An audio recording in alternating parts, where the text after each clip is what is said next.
Imagine a legal system where certain just horrific crimes are met with the most extreme penalties imaginable. Physical penalties and, well, the ultimate penalty. Yeah. Today, we're taking a deep dive into exactly that kind of place, Kaduna, Nigeria.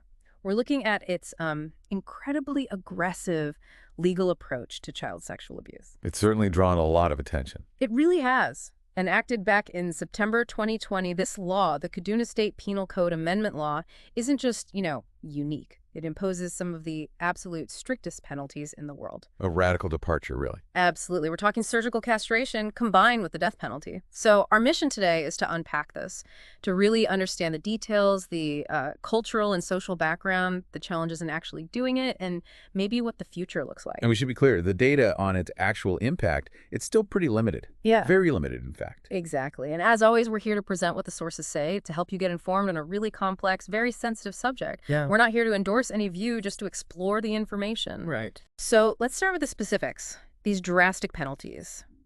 What exactly do they mean for someone convicted of child rape in Kaduna? It sounds just incredibly severe. It is unprecedented, really. For men convicted of raping a child under 14, the law mandates surgical castration, that's the actual removal of the testicles, and then execution. Wow. And for women? For women convicted of the same crime against a child under 14, it's bilateral self-injectomy, the removal of both fallopian tubes, and they're also sentenced to death. That level of severity is just hard to comprehend. Is there any difference for, say, older victims? Or is it the same across the board? There is a distinction, yes. Still incredibly severe, though. If the victim is over 14, the penalty changes slightly. It becomes surgical castration for men or the self-injectomy for women, but then combined with life imprisonment instead of execution. Okay, so life imprisonment rather than death for victims over 14. What was the justification given for such extreme measures? Well, the governor at the time, Nasir Ahmad El-Rufai, was very direct. He argued these drastic penalties were essential to protect children from what he termed a serious crime. And was there a specific trigger? He specifically mentioned, and this was widely reported, a surge in rape cases during the 2020 COVID-19 lockdown. It seems to have been a key driver pushing this through. Right, the lockdown period saw spikes in various issues globally. How does this compare to the penalties before this 2020 law? Was it a tweak or a complete rewrite? Oh, it was a fundamental overhaul. Completely different. Before this, the maximum penalty for adult rape was 21 years. And for child rape, it was life imprisonment. So a huge jump towards retribution. Exactly, a massive shift. Now, in terms of how it works, a conviction needs evidence presented in the Nigerian judicial system, which, it has to be said, relies heavily on police investigations. Okay. And offenders do have the right to appeal, which, can definitely delay things, potentially significantly. And you mentioned surgical castration. How is that distinct from, say, chemical castration we sometimes hear about? That's a really important distinction. Chemical castration, used in some places, can sometimes be reversible. It works hormonally. Surgical castration, the approach in Kaduna, is permanent. It aims to completely eliminate reproductive capacity and hormone production. And combining that with the death penalty. The goal seems unmistakably clear. Zero possibility of reoffending. It's about permanent removal and ultimate consequence. So these extreme penalties, they obviously didn't come out of nowhere. What was the social climate like? What kind of crisis pushed Kaduna to take such a, radical step? You're absolutely right. It wasn't created in a vacuum. It's rooted in a really deep crisis. Nigeria as a whole faces just staggering rates of child sexual abuse. I remember seeing some horrifying statistics. Yeah, UNICEF data back in 2015 indicated 1 in 4 girls and 1 in 10 boys experienced sexual violence before they turn 18. And even broader, maybe 6 out of 10 children face some kind of abuse. Those numbers are just devastating. They really are. And they set a grim backdrop for this kind of legislative response. And you mentioned that surge during the 2020 lockdown again. Absolutely. Reports indicated a dramatic increase in reported cases then, which really fueled public anger. There were loud calls from women's groups, activists, demanding much tougher action. Were there specific cases that really caught public attention in Kaduna? Yes, definitely. There were some incredibly harrowing incidents that ignited outrage, like The gang rape of an 18-year-old in May 2020 in this place called Narai, and then tragically the rape and subsequent death of a 6-year-old girl in 2021. Oh, terrible. And reports from places like the Barao Diko Teaching Hospital they mentioned being flooded with child victims. It really highlighted the sheer scale of the problem on the ground. So it was the volume, the horrific nature of specific cases. It sounds like there was immense public pressure, but was the feeling also that the existing justice system just wasn't working, that it was failing? That's a huge part of it, yes. A perception of widespread impunity. The system was seen as failing victims. Take NAPTIP, the National Agency for Prohibition of Trafficking in Persons. Between 2019 and 2020, they recorded only 32 successful rape prosecutions. 32. That's a tiny, tiny fraction of the likely incident. Incredibly low. And then you have cultural factors. Yeah. Norms that sometimes shield offenders. There are documented cases of out-of-court settlements. You know, a family might receive something like 30,000 naira, that's roughly $79 to just drop the matter. $79. That just bypasses justice entirely, and the stigma, I imagine, must be immense. Exactly. Stigma, victim blaming, it all discourages reporting. A 2018 survey found 9% of women aged 15-49 had experienced sexual violence. Yet police records from 2017 showed fewer than 2,300 cases nationwide. A massive gap. A huge gap. So you put all this together, the high rates of abuse, the specific horrific cases, the perceived failure of the justice system, the cultural issues, and you get this sort of perfect storm. A public demanding something drastic, leading to this radical law. Okay, so the law is on the books, driven by this crisis. But having a law and actually implementing it, especially something this extreme, those are two different things. How difficult is it to enforce this in Nigeria's system? Extremely difficult. Yeah, the implementation faces really significant challenges. Nigeria's criminal justice system itself has issues. The police handle about 70% of prosecutions, and there are widespread concerns about, well, corruption and inefficiency. I've heard that. And human rights groups like Amnesty International have pointed out that sometimes police even advise survivors to settle privately, which, of course, just reinforces that cycle of impunity. And surely penalties like surgical castration must clash with other Nigerian laws or international standards. They absolutely do. Nigeria actually has a 2017 Anti-Torture Act, and that act specifically prohibits mutilation, like castration. So a direct contradiction within their own legal system. Yes, a clear conflict, creating significant legal ambiguity. And internationally, strong condemnation.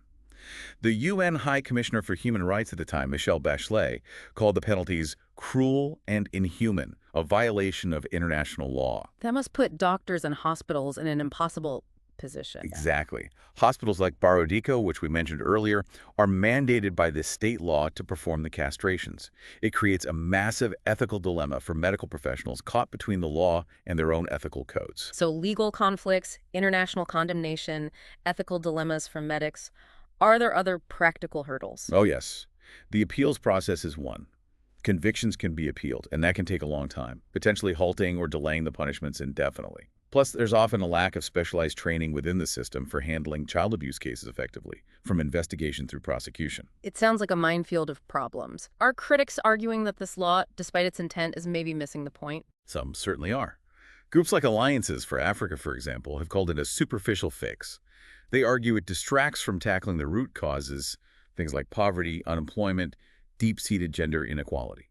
And is there any evidence it's actually being enforced? You mentioned appeals, but have any castrations or executions under this law actually happened? Well, that's the thing. As of mid-2025, there's still no official public data confirming that any executions or castrations have been carried out under this specific 2020 law, which strongly suggests, very slow or perhaps non-existent enforcement so far. Which really brings us back to that question. Can a law like this be effective if putting it into practice is so fraught with problems? Legal, ethical, practical hurdles. The lack of data on actual implementation really speaks volumes about the challenge of turning this policy into reality. That is a critical point. So given all these massive implementation challenges, what about the primary goal? Has it actually reduced child sexual abuse in Kaduna? Is there any data on crime rates? That's where it gets really murky. Assessing the impact on crime rates is incredibly difficult, mainly because there's a real scarcity of reliable, specific data for Kaduna post-2020. So we have overall violence data, but nothing specific on this. Right. Nigeria Watch tracks violent deaths, and the numbers are horrific, over 169,000 between 2006 and 2021. But there aren't specific publicly available rape statistics focused on Kaduna after the law came into effect that show a clear trend. So no evidence of a decline linked to this law. No documented evidence, no. There was an interesting, though unrelated, 2024 study in a pediatric surgery journal. It noted a rise in frostbite injuries from viral challenges, but crucially, it found no corresponding decline in reported rape cases following the law's enactment. And what's the feeling on the ground? Or, online, what are people saying? It's very mixed. If you look at platforms like X, formerly Twitter, in 2025 discussions, you see some people applauding the law's potential deterrent effect, praising the tough stance, but others are deeply skeptical, doubting it will actually change anything because of all the systemic problems we've discussed. And could there be unintended negative consequences, making things worse in some ways? That's a serious concern raised by critics. One fear is that such incredibly harsh penalties might actually deter reporting. Families might be afraid to come forward if it means a relative, even an abusive one, could face castration or execution. That makes sense, sadly. And another chilling possibility raised in a 2024 criminology study is that extreme punishments could, theoretically, incentivize offenders to kill their victims to silence the only witness. God, that's a horrifying thought. It is, and it's a risk that hasn't been quantified in Kaduna yet, but it's a known theoretical concern with very severe penalties. It really underscores that punishment alone, especially extreme punishment, might not be the whole answer. Are there comparisons we can draw other places with harsh penalties? Well, yes. Look at India, for instance. They also had the death penalty for certain rape cases, but India still ranks among the top countries globally for rates of sexual abuse. It suggests that punishment, however severe, doesn't automatically fix the underlying societal issues. So without robust long-term data from Kaduna, any claim that this law has lowered crime rates is purely speculative at this point. It really challenges the idea that extreme punishment by itself is the answer. Okay, so the impact is unclear. Implementation is fraught. Looking bigger picture then, could Kaduna's approach, however flawed, become a kind of template? Are other countries or regions watching this experiment? It's a really interesting question. We are seeing a global trend towards harsher penalties for these kinds of crimes, even if not quite as extreme as Kaduna. Like where? Well, Pakistan approved chemical castration for some rapists in 2021. Bangladesh brought in the death penalty for rape in 2020. Even in Europe, you have the Czech Republic, which has allowed surgical castration since 1966 under certain conditions, and Ukraine mandated chemical castration in 2019. But Kaduna's combination, surgical castration and execution, that's still pretty unique, isn't it? It absolutely stands out in its severity. And yes, it's possible that regions struggling with very high rates of child abuse, think parts of Southern Africa, or perhaps the Philippines, where child exploitation is a known, persistent issue, might look at Kaduna. But what would it take for another country to actually adopt such a model? Well, first, you'd likely need some proof it actually works. Demonstrated effectiveness in Kaduna. Maybe a sustained, significant drop in reported cases, say 20% over 5 years, hypothetically. That might make others take notice. But even then? Even then, the ethical barriers and human rights concerns are huge, especially for Western nations. We mentioned the UN condemnation. In the U.S., for example, that 2008 Supreme Court case, Kennedy v. Louisiana, ruled surgical castration unconstitutional for crimes that don't involve homicide. Although, interestingly, some states like Louisiana still allow it optionally for certain offenses. So major legal and ethical roadblocks in many parts of the world. And what about making it work long term? Is just the penalty enough? Almost certainly not. For any chance of long-term success, even if the penalties remain, they'd have to be paired with massive systemic reforms. Better policing, much better victim support, comprehensive education. Addressing the root causes you mentioned earlier. Exactly. Addressing why, according to that 2018 survey, something like 44% of Nigerian women reported abuse before they turned 18. Without tackling those deeper issues, other places risk just copying Kaduna's problems. The corruption, the delays, the cultural resistance. So maybe a hybrid approach. Perhaps. Blending stricter penalties with serious prevention and support efforts might be a path forward. But as of now, 2025, no other country has adopted Kaduna's specific full model. Okay, so let's bring it back to the ethics. Given all of this, the implementation issues, the lack of clear impact data, the international reaction, what's the core ethical debate here? How does Kaduna's law really challenge global norms? It's intensely polarizing. On one side, you have supporters, and that includes some families of victims in Kaduna itself, who see these penalties as the only fitting justice for offenders they view as, well, irredeemable. justice through retribution. Again, the other side. Critics, human rights organizations primarily, warn of a dangerous slippery slope. They see it potentially leading toward state-sanctioned torture and point to Nigeria's existing issues with the death penalty, thousands on death row, very few actual executions. It raises questions about the state wielding such power. And it highlights a focus purely on punishment. Very much so. It's heavily weighted towards retributive justice punishment for the crime, but seems to neglect the needs of survivors. We heard that figure earlier, a 2025 NGO report suggesting 60% of survivors lack access to basic therapy. That's a huge gap in care. So you have this international condemnation, potential isolation, but locally, you said there's support. That's the paradox. While the UN condemns it and it clashes with Nigeria's own anti-torture laws, the policy seems to resonate with a segment of the public, particularly online. You see comments on platforms like X praising the tough stance. Why do you think that is? It likely stems from that deep-seated lack of trust in the conventional justice system.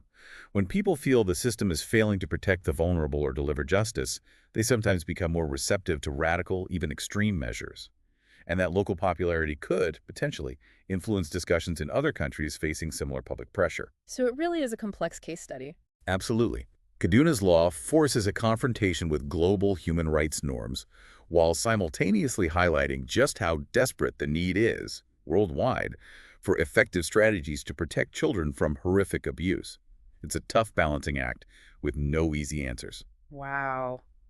This deep dive has definitely given us, and hopefully you, a lot to think about. What really stands out to you after digging into all this? For me, it's a stark contrast between the law's extreme intent and the apparent difficulties in actually making it happen on the ground, plus the silence on its real impact. It's a powerful statement, but the follow-through seems incredibly complex. Yeah, that disconnect is really striking. We hope this discussion has given you a shortcut to getting your head around a really complex, really sensitive issue. Maybe sparked a few aha moments along the way. Keep digging, keep asking those big questions. And for more deep dives into complex legal and social issues just like this one, you might want to check out Mind Expansion Daily. They have a really fantastic collection of resources and insights that can help you keep exploring and understanding our world. Definitely worth a look. Thanks for joining us on this deep dive.